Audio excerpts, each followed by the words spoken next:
2 to 8% as we continue to monitor global economic developments, global risk, trade patterns, and domestic economic conditions closely. Starting this session, we will outline the rationale behind our recent Monetary Policy and Financial Stability Committee's decisions and how they align with our commitment to prudent macroeconomic management and a forward-looking policy framework. We will start with a look at global economic developments. Global GDP is slowing down, although projections that we have been revised upward by the IMF World Economic Outlook, supported by easing trade tensions and a slowdown in underlying trade barriers. So global GDP is expected to reach 3% in 2025. This is a 0.1% percentage point upward revision from the projections that we had in May. And in 2026, we expect GDP growth globally at 3.1%. If we break this down by region, we see that advanced economies are expected to grow more modestly at 1.5% in 2025 and 1.6% in 2026, while in our region, in sub-Saharan Africa, the GDP is projected to stabilize at 4% in 2025, which is equal to the same GDP growth rate last year. And next year in 2026, growth would recover with expectations of continued improvement at 4.3%, reflecting the region's economic resilience. As a committee, we also looked at global inflation trends. Global inflation is overall easing, with a projection of an inflation rate at 4.2% compared to 5.6% that we had in 2024. In sub-Saharan Africa, it's the same trend. When we had last year an inflation rate at 18.3%, the inflation it projects it to decrease at 13.3% in 2025. It's still high, and risks such as currency depreciation and food price volatility persist in some economies in our region. We looked at commodity prices, which are projected to decline. As you can see, be it on the energy index or non-energy index, they're all falling, with energy prices expected to fall by 17.4% this year, following OPEC's decisions to increase supply. Food prices are also expected to reduce by 7%, which will ease import cost pressures. However, we see that prices of export commodities such as coffee and minerals remain elevated, but this supports Rwanda's exports earnings, since these are traditional exports that we have. On the external sector, the data on Rwanda's international trade is encouraging. In the second quarter of 2025, exports increased by 15.5%. And this was driven by strong performance in traditional exports, especially coffee, with favorable global prices, but also higher volumes. When we also looked at non-traditional exports, they were rising by 31%, and these are mainly products of cooking oil and wheat flour, reflecting the good performance of our domestic industry sector. On the other hand, we saw that imports grew only by 3.3% in the second quarter of 2025, reflecting a moderate increase in the imports of intermediate goods and notable declines in fuel and capital goods imports, while increases in consumer goods were driven by domestic demand. Therefore, the trade deficit in the second quarter of this year narrowed by 2.9%, which is a positive development for external sector stability. This has an impact on our foreign exchange market, where foreign exchange pressures reduced when we compare the second quarter of 2025 and the same period in 2024. At the end of June 2025, the depreciation of the Rwandan franc against the US dollars was at 2.96%, whereas a year prior it was at 3.73%. And this improvement in exchange rate stability can be explained by a narrowing trade deficit, as we have just seen, a weaker US dollar on global markets, but also the impact of domestic foreign exchange market reforms that we have conducted. We are now moving to the domestic economy performance. Rwanda's economy continues to perform well in the second quarter of 2025. As you may recall, in the first quarter of this year, GDP growth stood at 7.8%, with broad-based contribution from services and industry, and a modest recovery in agriculture.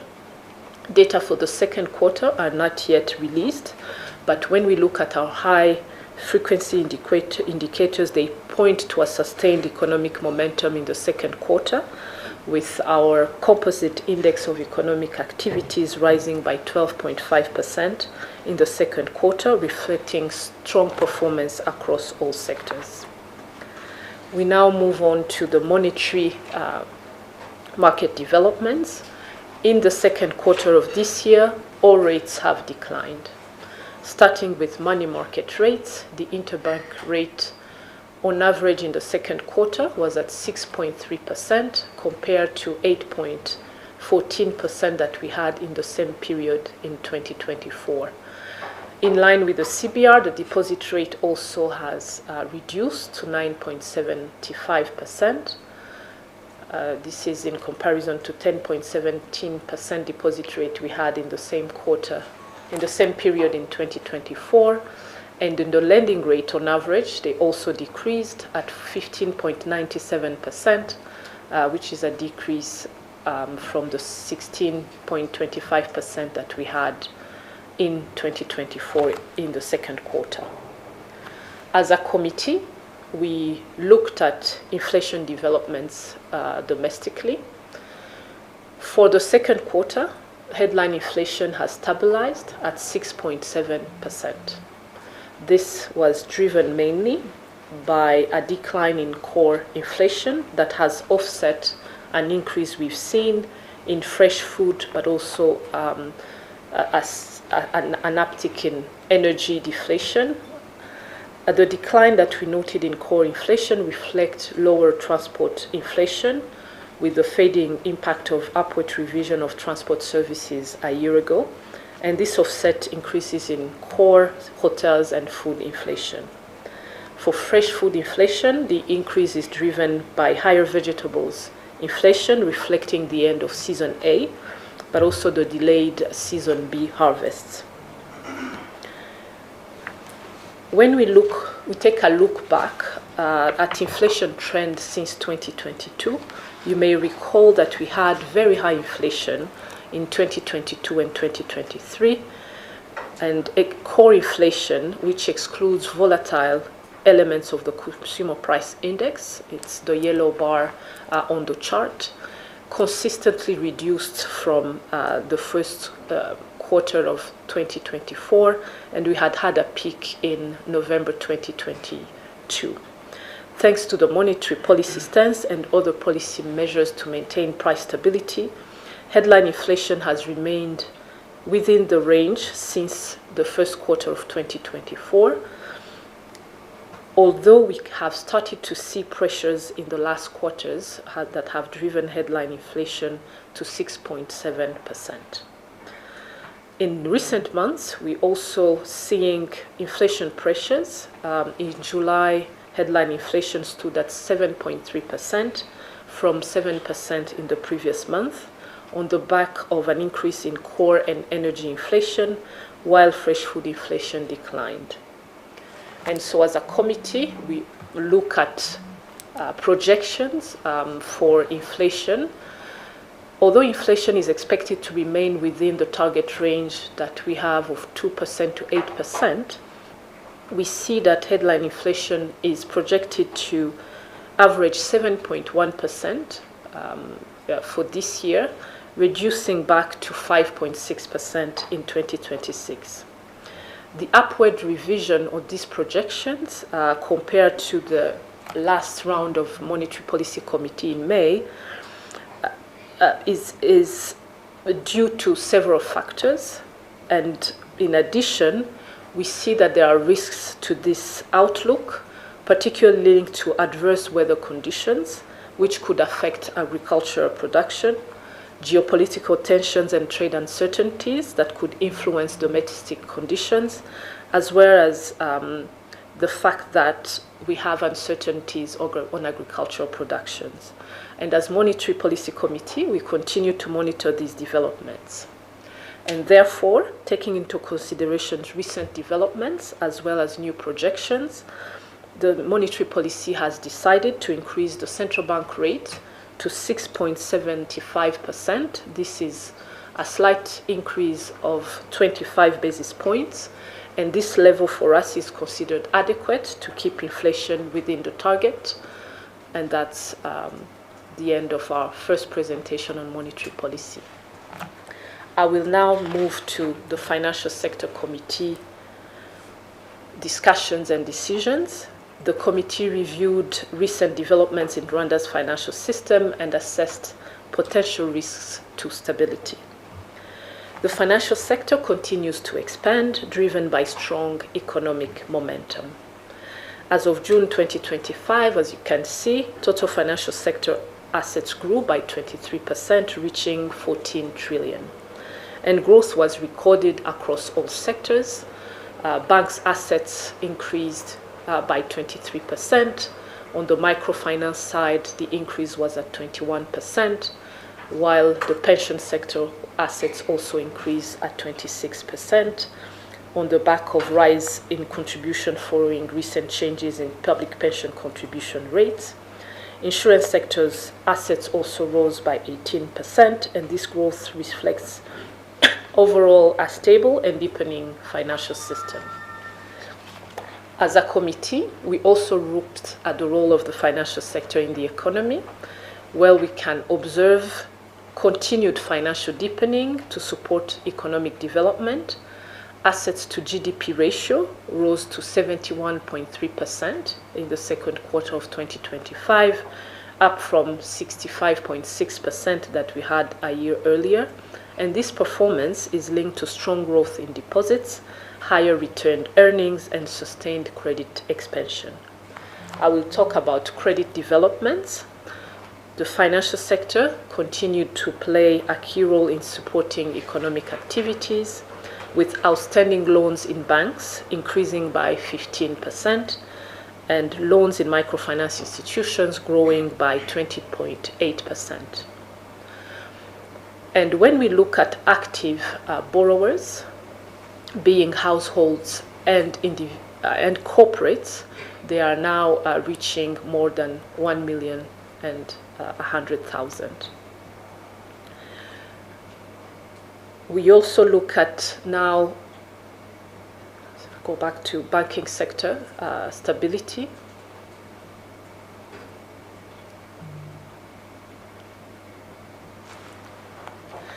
So the banking sector remains sound and stable.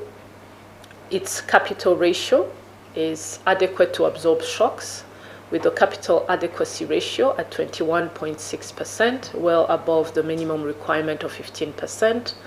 Non-performing loans have also dropped to 2.6% in the second quarter of 2025, which is well below the maximum threshold of 5%.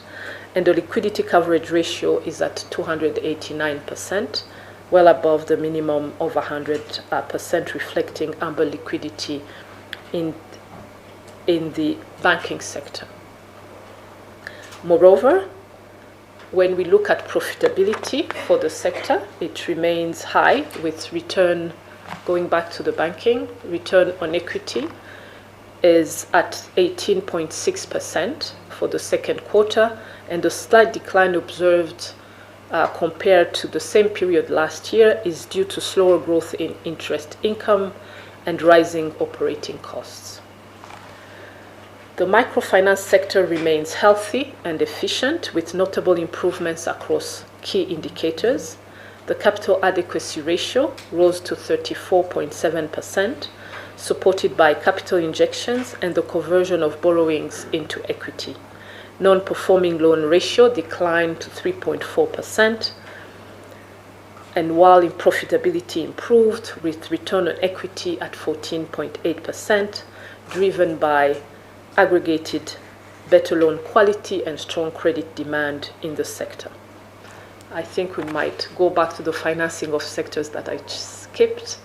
As we were looking at the credit markets, we observed that finance sectors by banks were first and foremost construction, then the trade sector, manufacturing, individual loans, and then transport. For the microfinance sector, it's another picture where the trade sector is the first financed during the quarter, followed by construction, agriculture at 14%, and education at 10%. We thought it was important to also show by sector how credit is being dispersed. As a committee, we also looked at the progress in consolidation of Umurenge SACCOs.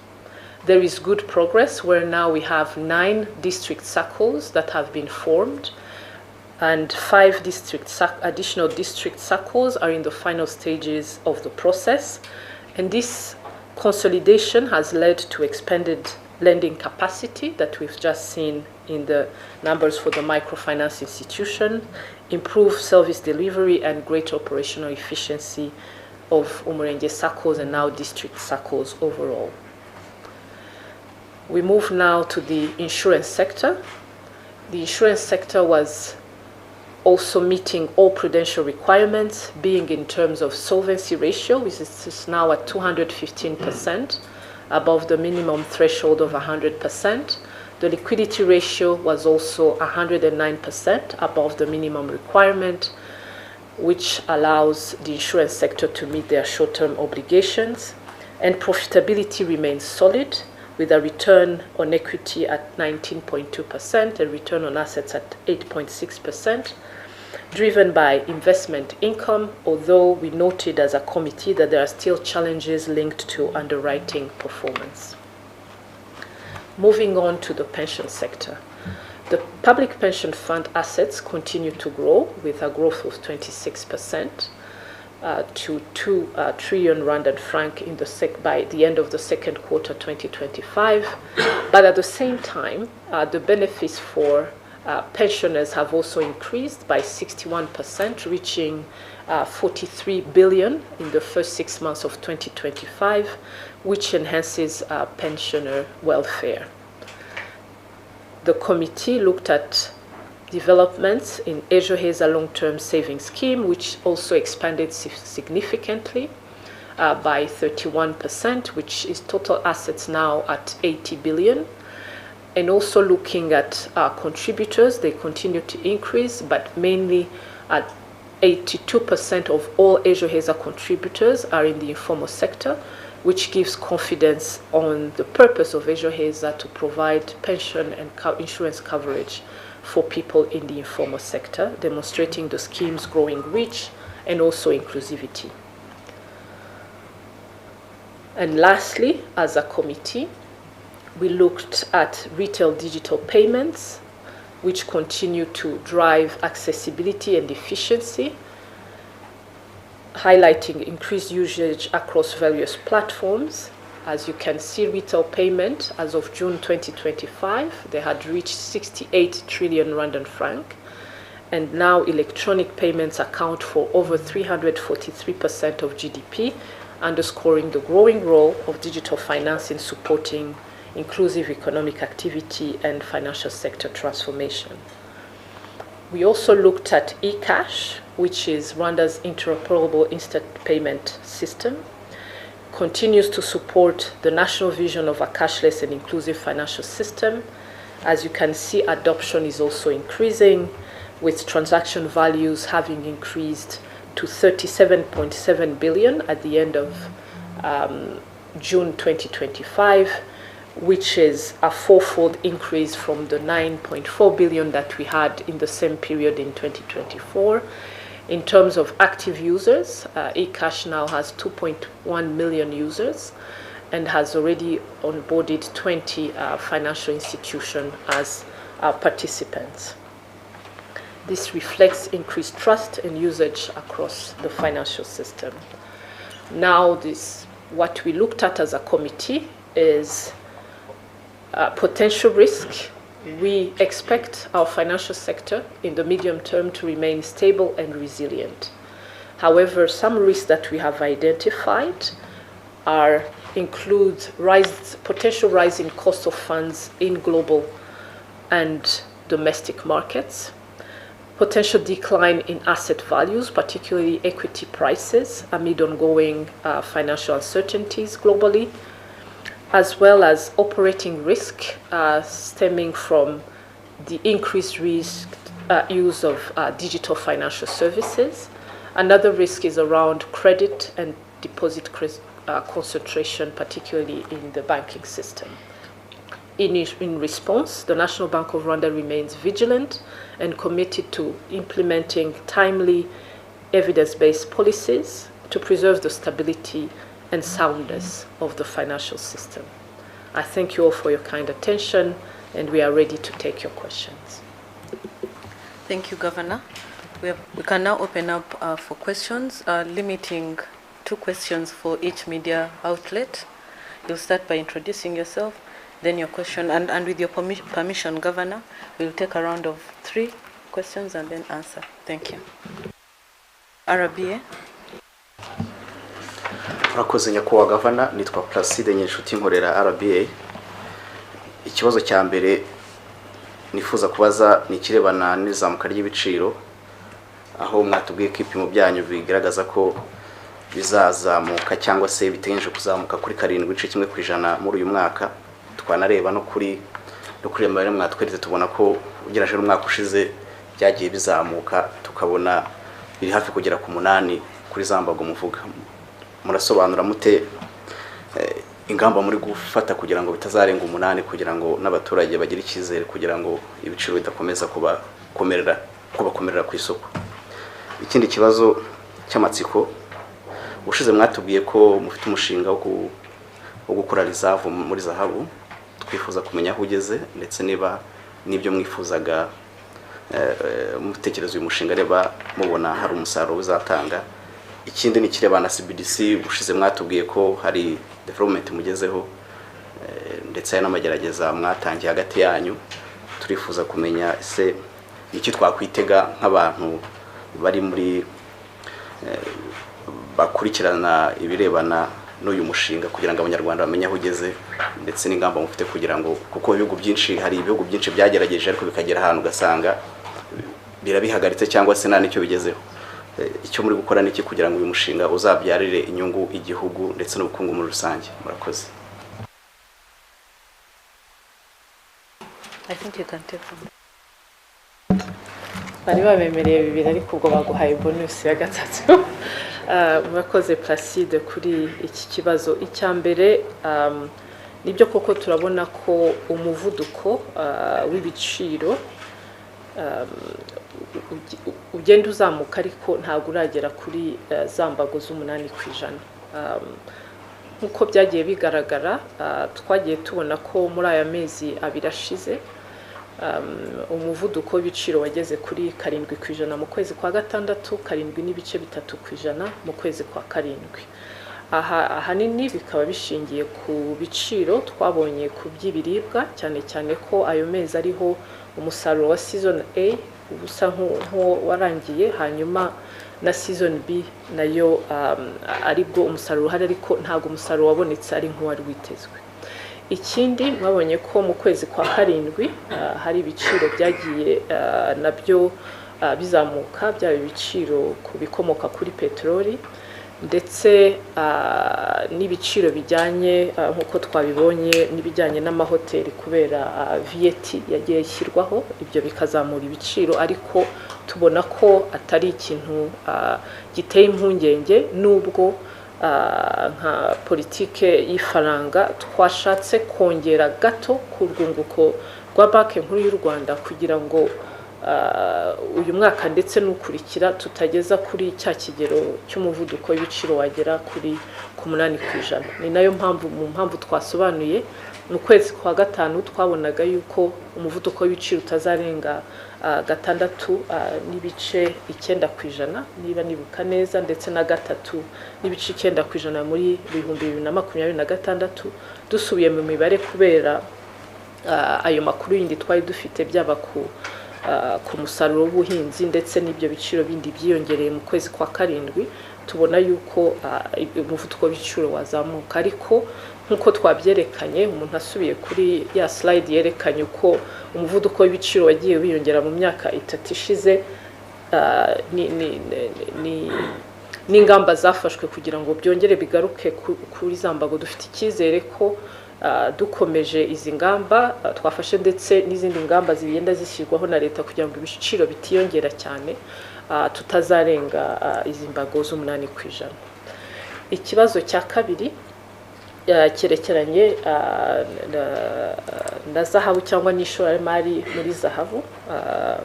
Turebye foreign reserves dufite cyangwa se ikigega cy'amafaranga yo hanze u Rwanda ruba rufise, kandi ari banki nkuru y'u Rwanda ibishinzwe, hari impamvu ebyiri zatumye duhitamo gutangira gushora muri kugura zahabu nk'ishoramari rituma tugira icyambere, kuba dufite instruments zitandukanye. Ubundi akenshi ubona ko banki nkuru mu bihugu byinshi zishora ayo mafaranga ziba zifite mu mpapuro mpeshwamwenda z'ibihugu bitandukanye, ariko nanone kubera ko hari ibihugu butamenya politike y'ifaranga yabo uko bigenda, cyangwa se n'ubukungu bwabo budafiteho control, cyangwa twanarebaga ese nta handi twashora imari ku kigero kitari kirekire, ariko bituma tugira iyo diversification, ku buryo nta mbogamizi twagira hagize ikibazo kiba ku mpapuro zindi mpeshwamwenda tuba dufite. Aho rero nk'uko twari twabitangaje, twatangiye muri uyu mwaka w'ingengo y'imari, kandi uwo mwaka nurangira ubwo tuzajya dutangaza aho iryo shoramari rigeze. Icyiza tubona nuko ibiciro bya zahabu bikomeza kuzamuka, ku buryo ushoyemo imari aba yizeye inyungu buri mwaka. Mu mibare twabonye mu myaka 20 ishize ni inyungu igera kuri 11% buri mwaka. Rero ni igipimo gishimishije, ariko dukomeza kureba ko nta zindi mbogamizi zahindura iyo mibare dufite.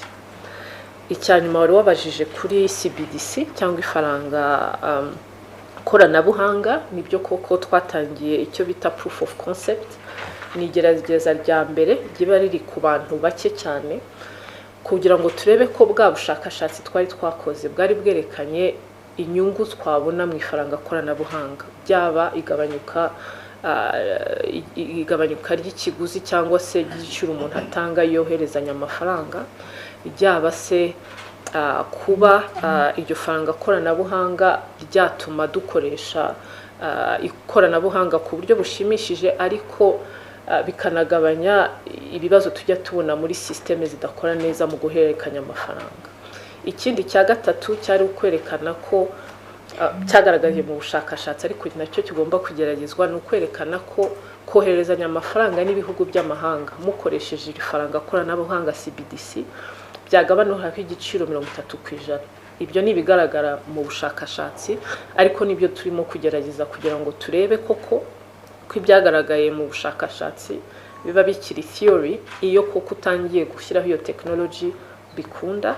Aho rero mu kwezi kwa 9 ni kurangira tuzatangaza ibyavuye muri iryo gerageza rya mbere, proof of concept, bizaduha n'amakuru ahagije kugira ngo tube twatangira icyo bita pilot, ni igerageza noneho mu baturage ryatanga amakuru atuma na leta twayiha amakuru igashobora gufata icyemezo ko iryo faranga ryatangira. Ayo makuru ya nyuma y'igerageza tuyizeye muri 2026. Bloomberg and then CNBC. Hello, Governor. My name is Indira Ganga with Bloomberg. I know that the central bank target range is about 2 to 8% for inflation, and in the month of July, you said you hit 7.3%, annual projection 7.1%. So I'd just like to find out from you, is there more headroom for MPC to increase rates or to hike rates further if inflation continues to breach that upper limit target range? Thank you. Thank you, Governor. My name is Abi Agina from CNBC Africa. And I just also want to say thank you for the detailed update in your presentation, and also to welcome the new Deputy Governor on this other side. Well, my question is in regards to the decision to cut the rate. Just give me some context in terms of the inflation numbers versus how the currency has also held. If you could give me an update on that. And secondly, I'd like to know, where have you reached with the transition towards gold as a bank, if there's an update from that front? Thank you. Thank you. On the question on what we see as risks on inflation, reaching 8% and beyond, and what monetary policy committee is considering as actions, I'll let our chief economist respond to that. And then also ask the chief economist to walk through the rationale behind our slight increase of the CBR, and then I'll take the question on gold. Thank you, Governor, and thank you for the questions. Starting with the first one.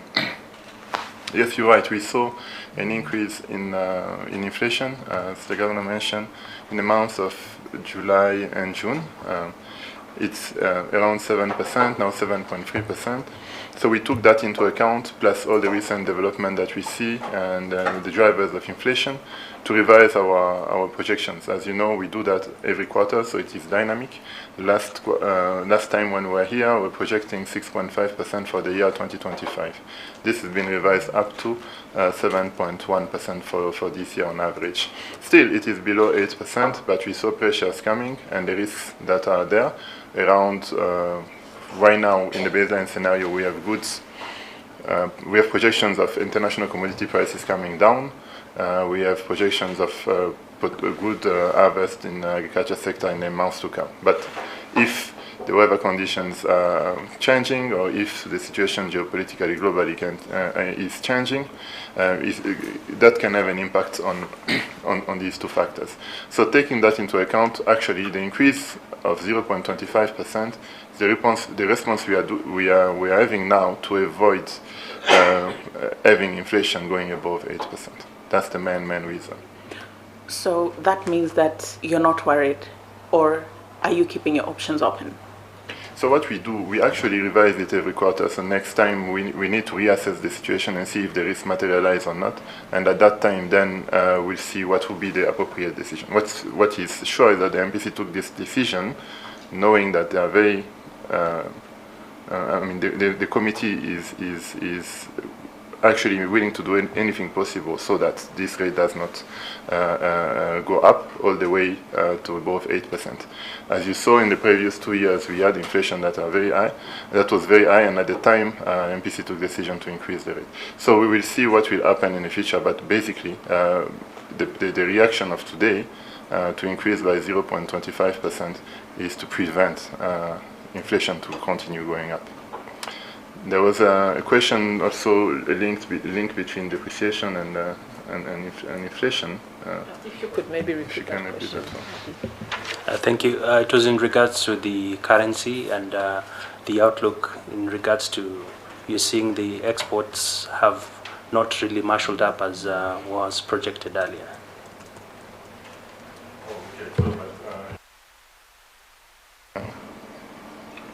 The depreciation is slowing down. For the first 6 months, we've seen a slowdown in depreciation compared to last year. That's in line with the normalization that we've been talking about after the pressures we saw in 2023. Since then, we are back to a usual trend in terms of depreciation. And the good news is that actually the export performance has been good in the second quarter. If this continues, it will help also putting much less pressure on the exchange rate. In a nutshell, this also does not have an negative impact on inflation. We are not worried about pressures from exchange rate to inflation. We are more looking at other risks to inflation than these ones. Thank you. And on the question on gold, as we had announced, this financial year that started in July is the year that we were starting to invest in gold. And so those investments have started. And the good news is that we see that the price of gold, as we had anticipated in our research, continues to increase. I think around $106,000–108,000 per kilo.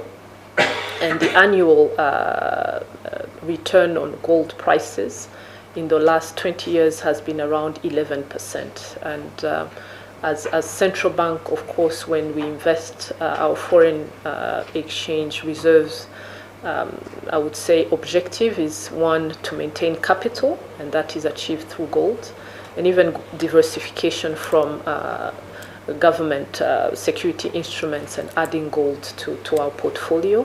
Second is to have a liquid assets, and gold is liquid and sought after by all central banks and all the players, and also having a consistent return. So those three objectives are met, and we will continue to invest in gold as opportunities arise.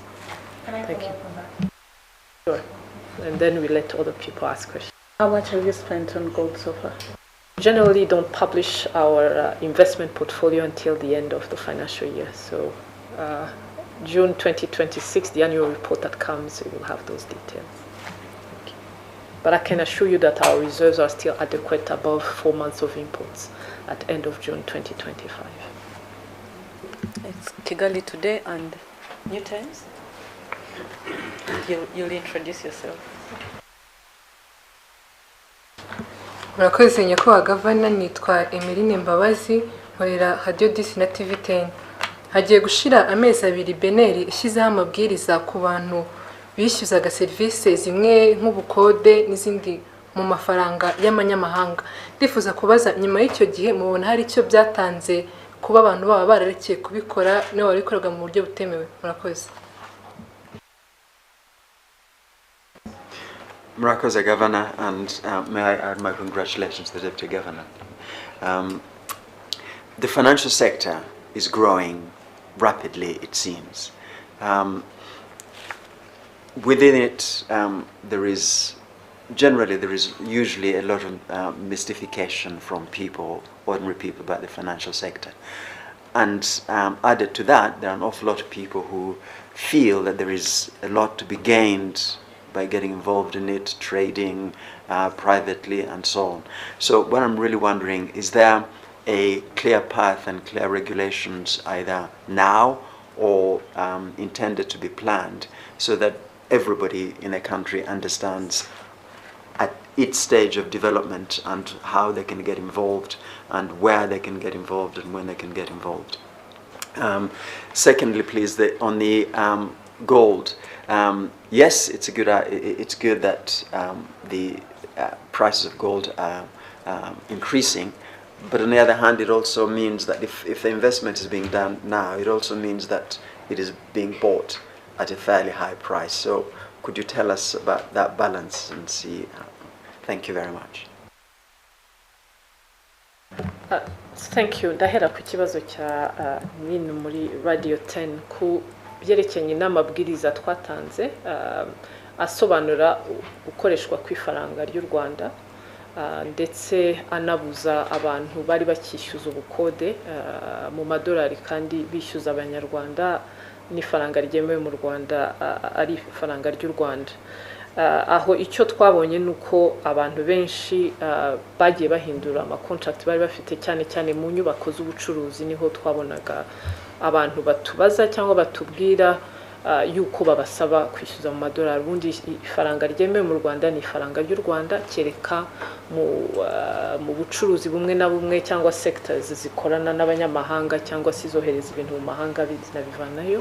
Ubu turimo tunareba nuko dusobanura neza ayo mabwiriza kugira ngo sectors zemerewe kuba zikoresha amafaranga y'amahanga, ubundi amahoteli aremerewe, n'izindi serivisi zijyanye n'ubukerarugendo, zijyanye no kohereza ibicuruzwa hanze, ku buryo hari ibiganiro n'inzego zitandukanye ndetse n'urwego rw'abikorera kugira ngo ibyo binozwe. Ariko ubundi icyo tubona nuko hari umusaruro mwiza, kuko abantu bagiye noneho bahindura kandi banumva neza impamvu ayo mabwiriza ariho. Ariko bisaba gukomeza kwigisha kandi n'abantu bigiye bigaragara yuko bakora ibinyuranyije n'amabwirizwa nabwo tugenda tubikurikirana n'izindi nzego dukorana ku buryo twumva ko rwose mu mezi atandatu ari imbere ari ibintu bizaba byacitse burundu n'ababa bikorwa nk'uko mwabibonye bakaba babihanirwa. So for the question from Kigali today, on the first one, I'm not sure I understood whether it's investments in all kinds of assets or particular assets, if you could. So really, it's clarity and understanding from ordinary people about the sector is growing hugely, and people want to get involved somehow. Some will want to do some trading, some can invest, the degree depending on whether or not it's small or big, So what I'm really trying to understand is that is there somewhere they can look? So somebody in the market wants to invest, $500,000 or whatever. Is there somewhere where they can look and say, these are the regulations, this is where I can get involved in a sector? Or is there something planned on that? Demystifying the financial sector since it's growing so rapidly. Really. Thank you. I will start with probably the subsectors that we regulate, and I'm hoping that CEO Tapelo from Capital Markets can also chip in after that. In terms of maybe looking at one, growth of the financial sector and why it's growing. So if the banking sector, the main driver, as we've seen, remains credit, and so it's people taking out loans, and the good news is even lending rates are going down, maybe not to the level we would still want as consumers, but it's going down. Second is to look at, for us as central bank, we are the issuer on behalf of government of treasury bonds. And we've seen that uptake from retail investors is actually increasing, and through possibly more investment trusts. We don't have many, let's say, mutual funds and investment trusts, but there's a framework around that. And in the saving mobilization, it's one thing that we continue as BNR, but also Capital Markets Authority, to educate people on investing on the bond market and the capital markets. And lastly, I think all efforts that we are conducting as a central bank, but also government, in terms of financial education, and promoting financial inclusion, is giving people first access to financial services. And what we've seen in the last FinScope is now 92% of Rwandans at least have either a bank or a microfinance account or a mobile wallet. And that's the first step generally to start now moving up the ladder to build wealth or even strengthen your financial resilience.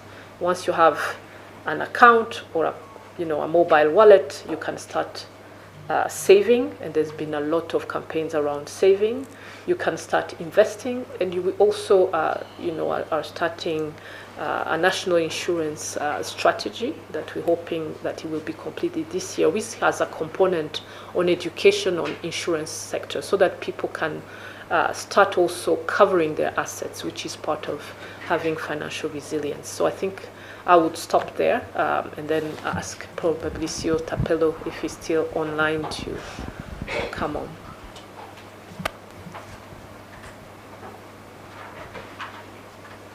CEO, can you hear us?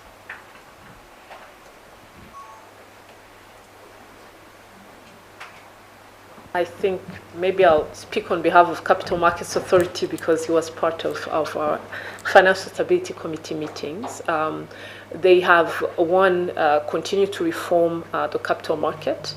It's true that there are still challenges of low adoption in terms of people investing in the stock exchange, but also we haven't yet seen more companies listing, at least on the equity side, but there are reforms being conducted, including government looking at privatization, and one of the exit strategy is to list government-owned companies. So we will see more and more companies being listed. But on private sector side, the Capital Markets Authority and Rwanda Stock Exchange have also conducted investment clinics for companies that would be interested in listing so that they meet requirements to be able to list. We've also seen more products in terms of corporate bonds, and sustainability-linked bonds or green bonds. And this is a good development that we think will give more opportunities for people to have a broader array of investment and securities they can invest in. But I think the most important thing is continuous education, financial literacy, for people to understand the opportunities, but also the risk, and be able to make informed decision about their investment, but also their financial planning. And there was a question on gold. True, people who have bought gold in 2000 or 2004 have made a lot of money. However, the trend in terms of increase in return is not going down because there's more demand. True, when you buy at a higher price, you have less quantity of gold, but the return on your investment still remains above the 10%. So it's still a very good investment. And as I explained, we continue to monitor if there would be any headwind on that. But projections for the next 10 years, although every projection has risks, show that that trend of continuous increase in gold and gold value and demand for gold will continue.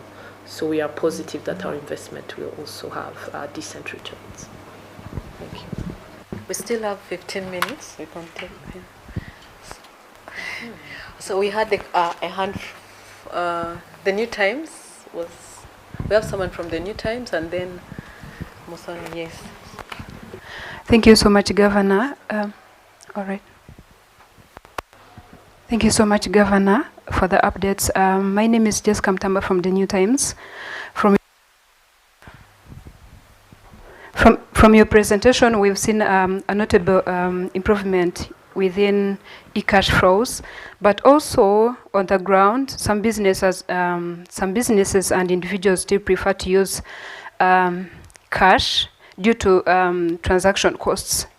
For instance, in businesses, persistent concerns from businesses is the double charges applied when using business codes. Like when a businesses are being charged when client sends money on the business codes, and again when withdrawing from it, and that discourages e-cash flows. How is the central bank? How is the central bank intending to address such issues? Thank you. Sorry, I'm nervous. Thank you. I'm Emmanuel Nirenganya, analyst for the New Times. I want to know what the implication of the 25 basis points that have been raised on the central rate, and if you tell us does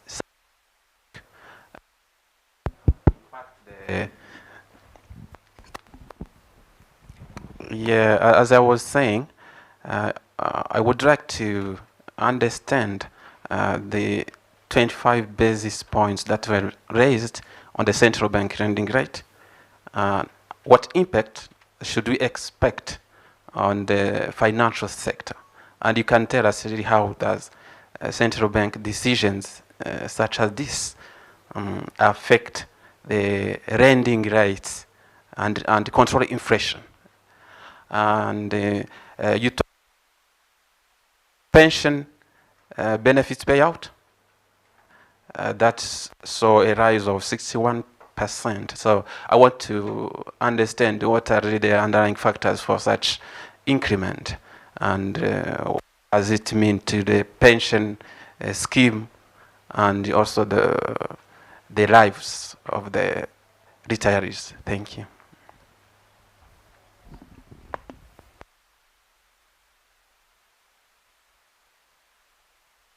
Thank you. My name is Fiona. I'm with RBA. My question is in regards to the financial sector. In the presentation, it says it's the indicators, it will remain stable. However, there are some risks. And one of that risk mentioned was the rise in costs of funds in the global market. Maybe if you could share with us, what impact do you foresee on access to finance, especially looking at entrepreneurs, businesses here in Rwanda? Thank you. Thank you for the questions. We will start with the question on eCash and merchant electronic payments that I would ask our Acting Director for Financial Sector Development and Conduct to respond to it, Valence. On the question on also pension benefits and probably the risk on cost of fund, our ED for Financial Stability, Sheila, would respond to it. And I can respond to the foreseen impact of this slight increase of CBR, maybe starting with explaining the transmission mechanism. So there's what theoretically happens and what happens on the ground.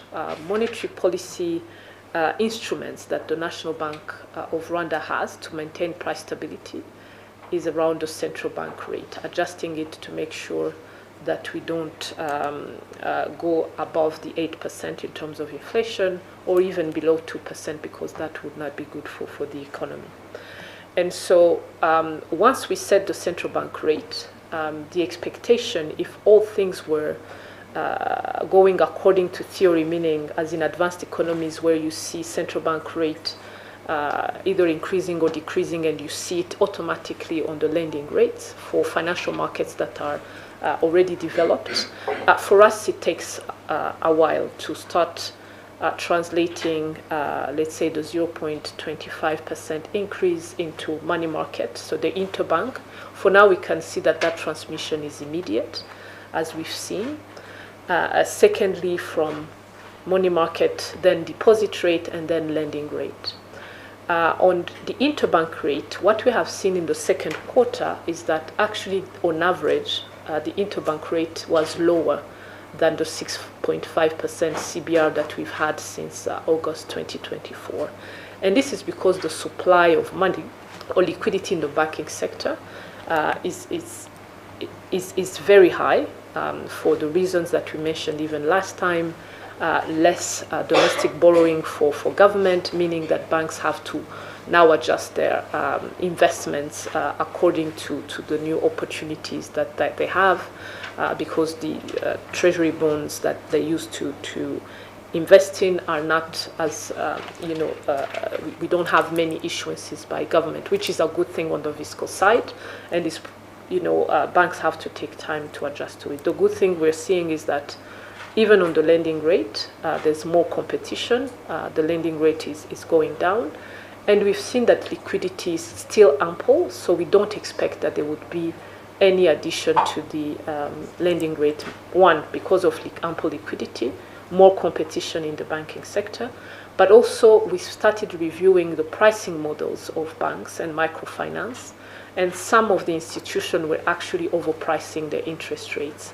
And so by making sure that they have adequate pricing models, this slight increase is not likely to translate into any increase in lending rates, as we continue also to work with the banks in really having risk-based pricing, which is a sign of our modern economy, and we are very confident that we will continue to see that trend that we've seen on lending rates continue through the year. Now, that's how our CBR impacts prices. Our main control would be on core inflation, where by tightening monetary policy, you actually tighten demand. But we cannot act alone as central bank. There has to be other policy measures, the likes that we've seen in 2022, 2023, where government comes in with subsidy to make sure that essential products can still be affordable. Efforts by government to also increase agricultural production, because food inflation is still represent 27% in the consumer index. So as central bank, we don't have any tool to impact, but in our role as economic advisor to government, when we see those risks, that's where we work with all the stakeholders to make sure that agricultural production, investments are made on time, and that we can make sure that there are measures to support production. So that's how also that coordination with all those stakeholders is important and allows us to continue maintaining price stability. I'll stop here and again give the floor to Valence. Thank you, Governor. The question was on the cost of digital payments. when we say the cost of digital payments, basically using technology to pay. And technology doesn't come at zero cost. There's someone who invests in technology and hires people to operate that technology to enable us to do digital payments. So our ambition in terms of driving digital payments, we want digital payments that is faster, that is affordable, that is convenient. But then when it comes to cost, of course, any cost is a cost. I remember when we entered into COVID, we zero-rated all these digital payments, and there was adoption. But then after COVID, then these technology companies that had invested had to come and say, hey, we have invested. And actually the cost they wanted to reinstate was higher. I remember they were negotiating something around 1%, but we said, no, you can't do 1%. Do 0.5%. That was a discussion, and the central bank negotiated that. So, but something that, you know, we always speak and emphasize in our cashless campaigns is the cost of convenience. If you have to send money from here to Rubavu, and now you sit probably in your shop and send, what amount are you willing to pay for that convenience? Of course, I'm not saying we shouldn't address the issue of cost. And one of the things that we look at the central bank, how can we bring down the cost of these digital payments? There is an issue of, you know, as many people use these digital payments, there is economies of scale, and the cost is going to come down. So it's something that I can say that, you know, it's a journey that we are on, that you are working with different stakeholders, government, central bank, and even the payment service, you know, providers, and we look forward to addressing it. But one thing that I always speak in the cashless campaigns, we should be willing to pay for convenience. And if you are queuing up, for example, in a bank, you can queue up in a bank like 3 hours. But now, what amount are you willing to pay for someone who saves you from queuing up for 3 hours? So there is an issue of cost. Yes, it has to come down, but there is also understanding and culture. And by the way, since COVID, we're seeing increased uptake of these digital payments. As people appreciate the convenience, that alertness and the complaint of cost, that momentum is going down. But just want to say that, you know, we're working together with our government stakeholders and payment service providers to see that, you know, we can have it as affordable as possible. Thank you. Sheila? Thank you, Governor. Maybe I'll start by explaining on the government borrowing, what it means. So when government goes to the market, it technically goes through issuance of bonds or treasury bills. And because most businesses and individuals trust that it's safer to lend to government through this, they prefer to go there than to invest in equities.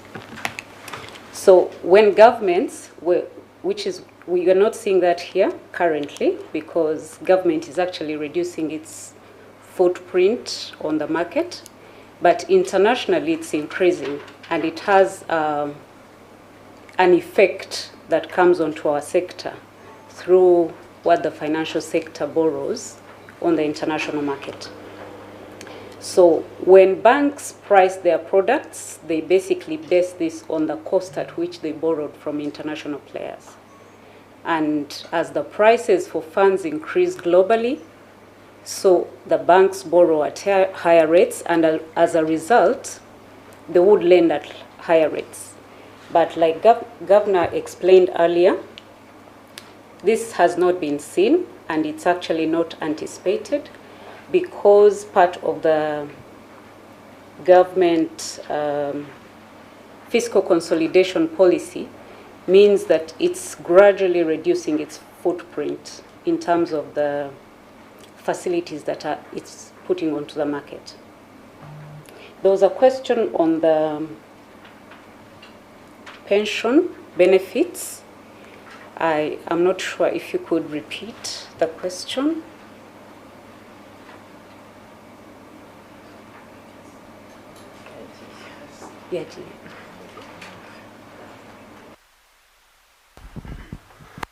Yeah, the question was pension benefits payouts to retirees, so a 61% increment. So we wanted to know what are the underlying factors for such growth and the implications on the pension scheme. Of course, because that means more funds from the pension scheme is being paid out to retirees, and on the livelihoods of pensioners, what are the implications? Yeah, thank you. So you would know that at the beginning of this year, 2025, January, there was an increase in the contributions to the mandatory pension scheme, RSSB, and this has increased the contributions that are going to the fund. If you saw in our presentation, that went up by 108%.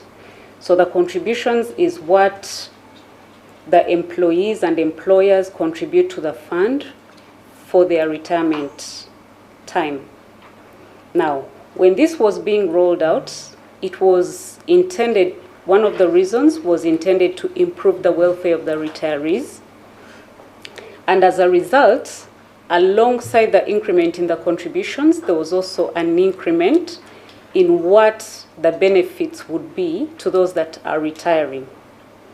So I would say that what we see right now is what we expect this to actually be higher, because this is just between January and today.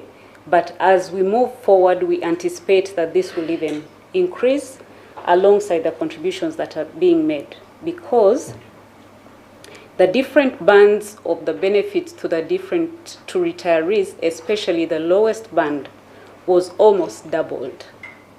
And so this would mean that the benefits are higher. What does this mean to the fund? Part of the reason the contributions were increased was to enable the fund to remain sustainable, but also make a good contribution to the whole economic growth. So the fund is anticipated to remain sustainable and able to meet all its obligations and expectations, despite the growing benefits that are being paid out. And take the last round of questions and close. Yeah, we can take from Osaki had a question, and Royal FM. Murakoze, nitwa Uswalo Skakembe, nkora kuri Radio 10. Ndashaka kuvuga ku birebana na ejo heza. Imibare y'abatangura musanzu ni munini, ariko ayo usanga buri muntu aba yarashyizemo ni make. Hari n'usanga yarashyizemo 500 gusa. Mugasanga rero ari RSSB ari mwebwe BNR murishimira ngo abantu ni benshi, kandi najya mu kiruko cy'izabukuru ayo 500 cyazamumarira. Turagira ngo mudusobanurire icyo mukora kugira ngo n'uyatanze abatanze koko amafaranga ashobora kuzagira icyamumarira, niba atangiye akomeze agenda ashyiraho kuzageza naho ubundi byaba wenda bifite akamaro ku rwego rw'inyungu z'igihugu, ariko kuri wa muntu ku giti cye ntacyo byazaba bimaze. Ikindi ni ikirebana nyine ni uburyo mwabivuga mu Kinyarwanda, guhererekanya amafaranga ku buryo bw'ikoranabuhanga birahenze. Bino bigo bya telecommunication bikora ibyunama ku baturage ku rwego rwo hejuru, nko kohereza amafaranga uyavana kuri telefone, kuri mobile money uyohereza kuri konti muri banki, ni umusaraba mu yindi. Sinzi icyo mubikoraho. Murakoze.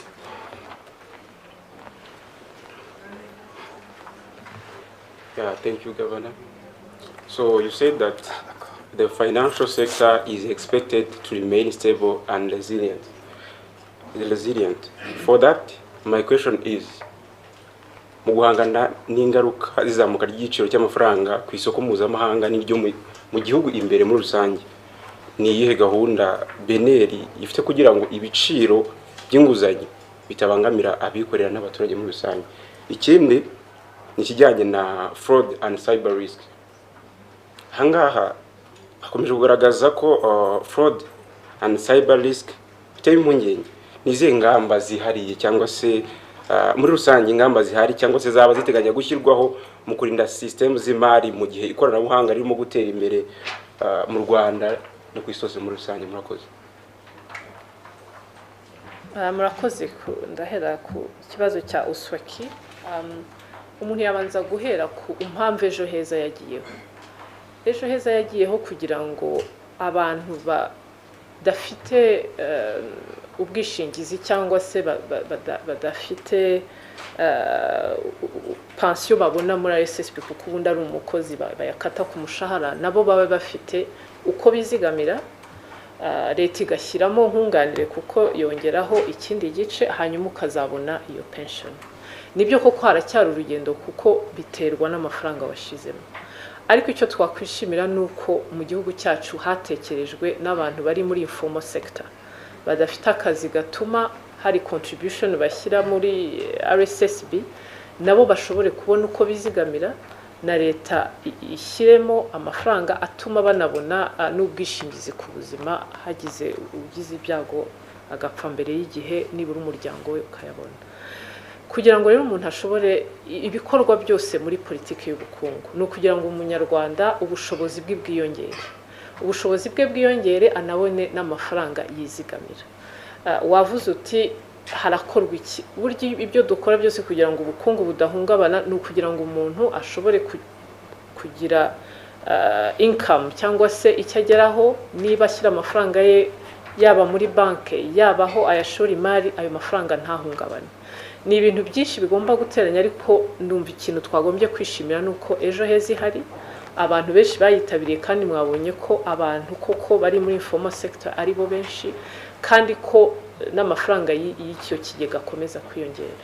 Hari ubusesenguzi burimo kuba koko kugira ngo umuntu arebe Ejo Heza se ni ikindi cyakorwa kugira ngo abantu bayitabire kurushaho, kuko hari bamwe itarageraho, kandi n'umusaruro uteganyijwe ugerweho. Hari nk'abantu bavuga bati iyo nyashyizemo ngomba gutegereza imyaka myinshi, niba nari mfite imyaka nka 25 ntago nazategereza 65. Ese nta yindi products mwashyiramo ku buryo ngize impamvu zihutirwa zituma nkenera nibura igice cy'ayo mafaranga nayabona? Harimo ibiganiro biriho ku buryo n'ibyo byagiye bigaragara ku bantu cyane cyane abari bato bavuga ati sinategereza imyaka 40 ngo ngere kuri ayo mafaranga, nabo boroherezwa. Ariko ibyo biracyaganirwaho n'izo ngamba zashyirwaho, ariko nagira ngo twerekane no muri babe kuko natwe Ejo Heza ni ikigega tureberera ko tubona kikomeje kwitabirwa kandi kifashe neza, gicunzwe neza, ariko hari n'ibyo bigomba gukorwa koko kugira ngo abantu bakomeze kukitabira ari benshi kandi umusaruro biteze, no kugira ngo kwizigamira no kuzabona amafaranga bageze mu zabukuru nabyo aba ari ibintu bisigasirwa kandi ari amafaranga yabatunga kuko nkuko na RSSB nayo yagiye yongera ibyo abari muri pension babona, cyane cyane ababonaga pension ziri hasi cyane. Hari ibyo wavuze ku kiguzi cyo guhererekanya amafaranga ukoresheje ikoranabuhanga. Icyo twagiye tugarukaho nuko ntabwo iyo serivisi yatangirwa ubuntu, kubera ko ibigo bitanga iyo serivisi ni ibigo byikorera, niyo yaba ari leta nayo iba yashoyemo imari.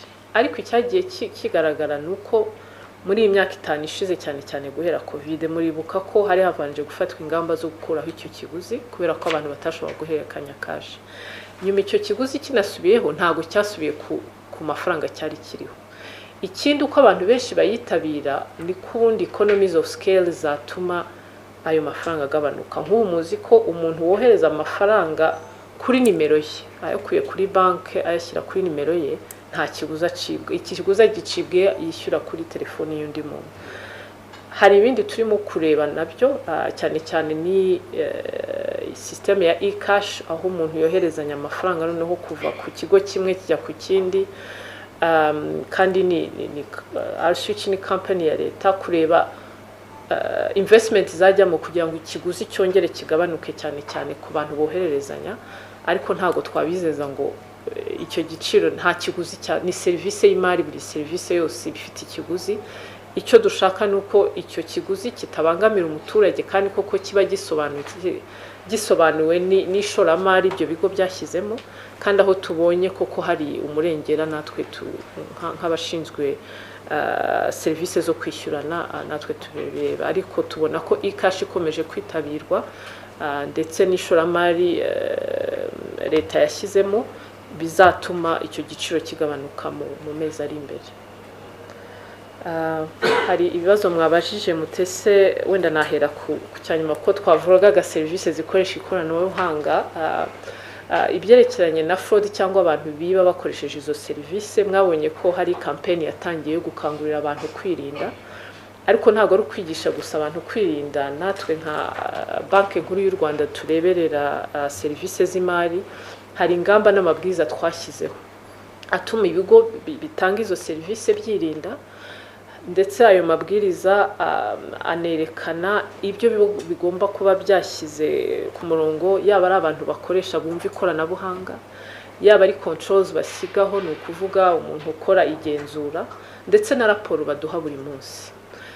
Ariko uko abantu bakunda gukoresha ikoranabuhanga haba hakirimo kuko ni nk'ubujura busanzwe, hadakoresha ikoranabuhanga abajura babaho muri byose, ariko ikibi ni uko ku ikoranabuhanga byo byakwihuta kandi umuntu akaba yatwara amafaranga menshi. Icyo twebwe dukora ni ugushyiraho ayo mabwiriza, ariko no gukora amagenzura kureba ko koko ayo mabwiriza akoreshwa. Ikindi hari icyo twita Financial Sector Center, Security Center, Operation Center twashyize muri beneri ihuza amakuru y'amabanki yose, kugira ngo niba habaye nk'ibyo bya cyber incident, igitero cy'abantu baba bashaka kwinjira muri systeme za banki imwe, twese tumenyera amakuru rimwe ku buryo dufata ingamba kandi tubona icyo kintu gifashe, kuko tunakorana n'ikigo cya NCSA nacyo kiduha amakuru ku buryo nta incident twari twabona muri ubyo buryo, kubera yaba izo ngamba zashyizweho, ubufatanye n'inzego zitandukanye ndetse n'ibigo by'imari, ndetse no gukomeza guhugura abakozi baba bashinzwe ubugenzuzi mu bijyana n'ikoranabuhanga muri beneri, ndetse nabo mu bigo by'imari, kandi nabo cyane cyane ababa ari abayobozi bashinzwe ikoranabuhanga, nabo ni beneri bemeza ibanje kureba ko bafite qualifications ndetse bafite n'uburambe mu kazi bwatuma systeme z'ikoranabuhanga mu bigo by'imari nta hungabana byagira. Ikindi wari wavuze ku biciro by'inguzanyo, mwabonye ko muri iki gihembwe cya kabiri, ariko ni n'ibintu twari twatangiye kubona guhera umwaka ushize, igiciro cy'inguzanyo ku mpuzandengo kiragenda kigabanuka, ubu kigeze kuri 15.9%. Ikindi ni uko tubona ko uko ibigo by'imari bigenda bitanga inguzanyo, cyane cyane harimo competition, nabyo byagiye bituma icyo kiguzi kimanuka. Ariko nanone kugira ngo ikiguzi cy'inguzanyo kimanuke, ibigo by'imari bigomba kuba bifite deposits cyangwa abantu bizigamira ari benshi mu gihe kirekire, kugira ngo nabo bashobore gutanga inguzanyo z'igihe kirekire. Aho rero urugero rwo kwizigamira cyane cyane mu bihugu biri mu nzira y'amajyambere nk'icyacu kiba kikiri hasi, niyo mpamvu ubona ko ikiguzi cy'inguzanyo kiba kikiri hejuru, kuko amabanki abashaka cyane cyane ibigo bizana uko kwizigama, ariko bitaranabona abantu bahagije bizigama ku buryo bihagije. Ariko nibura turabona ko iki giciro cy'inguzanyo kigenda kimanuka gahoro, kandi nk'uko twabisobanuye natwe hari isesengura twakoze kugira ngo turebe uko ibyo biciro by'inguzanyo bishyirwaho byubahirije koko models, kandi baba banarebye koko banarebye risks z'uyu muntu, ibyago yagira byo kutishyura, aho gupfa gushyiraho ibiciro gusa. Ubu tugenda tuganira na buri banki kugira ngo aho tubona yuko bashyize ibiciro hejuru, twerekane muri izo sesengura n'izo models twakoze yuko hari uko bashobora kubigabanya. Ubu twizera ko naho mu mezi ari imbere hari izindi mpinduka twabona nk'izo twabonye muri iki gihembwe cya kabiri. Thank you, Governor. I think this marks, I don't know whether we can take one, but we are past time. I think we've given enough information, but we're always ready to respond to questions. kandi hari n'ibindi biganiro that I know are planned with individual media centers. Twagira ngo tubashimire nk'abanyamakuru murabafatanya n'abafatanyabikorwa kandi kuba mwadukurikiye no gukomeza kwitabira ibiganiro byacu. Murakoze, tubifurije umunsi mwiza. Have a good day everyone. Thank you.